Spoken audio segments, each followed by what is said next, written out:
দিনের মতন রান্না ভিডিও নিয়ে হাজির হয়ে গেলাম। হ্যালো এভরিওয়ান, আসসালামু আলাইকুম। সবাই কেমন আছেন? আজকে কি রান্না করব সেটাই দেখাবো। আর আজকে কিন্তু শুক্রবার দিন। আমি লাউ রান্না করব মাছের মাথা দিয়ে, কাতল মাছের সাথে আমি মুরগি রান্না করব একটু। দুইটাই রান্না করব, আর বেশি রান্না করবো না, যেহেতু প্রতিদিনই রান্না করার আগে এই জন্য। যাই হোক, মাথাটা আমি লবণ দিয়ে আর লেবু দিয়ে ধুয়ে নিতে আসি, সাথে মুরগিটাও মাখাইয়ে বসাইতে আসি সুন্দর করে। আর ওই 10 মিনিট রাখবো, আর আমাদের মুরগি ডেক্সিভায় বসাই দেবো। আর আজকে কিন্তু গ্যাস একদম ভরপুর আছে। আজকে এই শুক্রবার, তারপর আবার সরকারি ছুটি আছে। যাই হোক, এখানে মুরগিটা আমি সব মশলা দিয়ে, গরম মশলা, জিরা, ধনিয়া সব কিছু দিয়ে মাখাইয়ে বসাই দিতে আসে, লবণ স্বাদ মতন, পেঁয়াজ আর মাখাইয়ে বসাবো। আর ভালো লাগতেছিল না রানতে আজকে। যাই হোক, আর এই দুইটাই রান্না করবো। শাক টাক আনি নেই, অনেক তো ফ্রিজেও তরকারি আছে, সেটিও রানতে মন চাইতে আসে না। আমার বান্ধবী আজকেও আবার বেগুন ছিম দেশ থেকে আনছে, সে দিচ্ছে। আর এইটাই রান্না করবো, সিম কালকে রান্না করবো। আর আমি সিমটা লাউ শাক দিয়ে কিন্তু ভালো লাগে আমার কাছে, লাউ শাক দিয়ে একবার খাইয়ে দেখবো। আর এনে রান্না বান্না কী করতেছি সেটাই আপনাদের সাথে আজকে শেয়ার করবো। যদি আমার ভিডিওটা ভালো লাগে, লাইক কমেন্ট দিয়ে পাশে থাকবেন। এই যে একচুয়ালি বসাই দিছি দেখেন, আর বাইরে কিন্তু প্রচুর রোদটা আমার পাকঘরে কিন্তু আইসে বসে।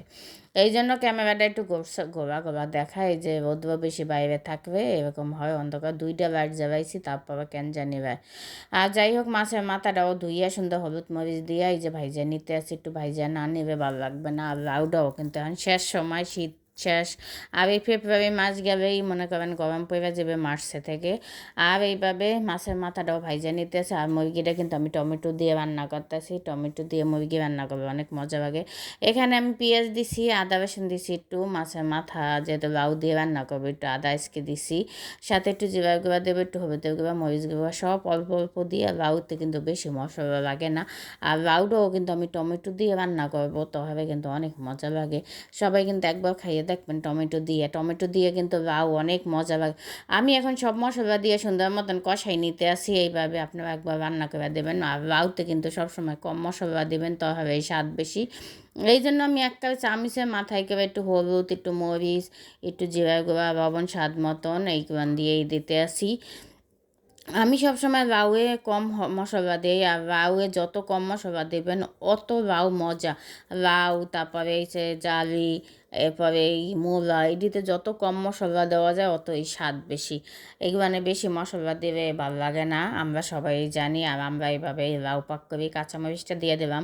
আর লাউ হয়েছে বেস্ট হয়েছে কাঁচামরিচ দিয়ে রান্না করা, এরকম আমি 2 ভাগ করে কাঁচামরিচ দিই।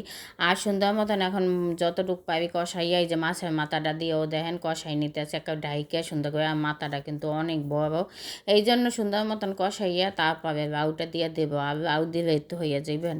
আর লাউয়ে যত কম জাল দিবেন অত লাউ স্বাদ বেশি, জাল দেবে টক হইয়া যায়, তখন লাউ স্বাদ ভালো থাকে না। এইভাবে আমি প্রতিদিন যে রান্না করি সেটাই আমার সকল প্রিয় ভাই বোনদের সাথে শেয়ার করি। যদি আপনাদের ভালো লাগে আমার রান্না বান্না, একটু শেয়ার করে দিবেন, আর একটু কমেন্টে জানাই দেবেন, লাইক কমেন্ট দিয়ে পাশে থাকবেন। আর এই দেখেন লাউটা এখন একটু হয়েইছে, আমি টমেটোর গুঁড়ান দিয়ে দিছি। আমি এখানে 2টা টমেটো দিছি। আর দেখেন টমেটো কালার গুঁড়ান দেখবে কিন্তু পরান ঠান্ডা হয়ে যায়, এত সুন্দর টমেটো। আর এই টমেটো গুঁড়ানই আমার বেশি পছন্দ, এরকম পাকা লাল।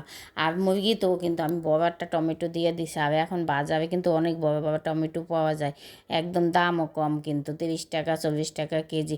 আর এখন মুরগিটা হয়ে গেছে, জিরার গুঁড়া দিতে আছে। আর জিরার গুঁড়া দিলে তো লাস্টে মুরগির মাংস সবসময় ভালো লাগে। আর লাউটাও হয়ে গেছে, লাউয়ের মধ্যে দেখেন ধনিয়া পাতা দিয়ে দিতে আছে দেশি। আর এত ঘেরান আসতে আছে লাউটা, একদম দেশে স্বাদে রান্না করছে, আর এত মজা হয়েছিল লাউটা। যাই হোক, সবাই যাতে আমার ভালো লাগে আমাকে একটু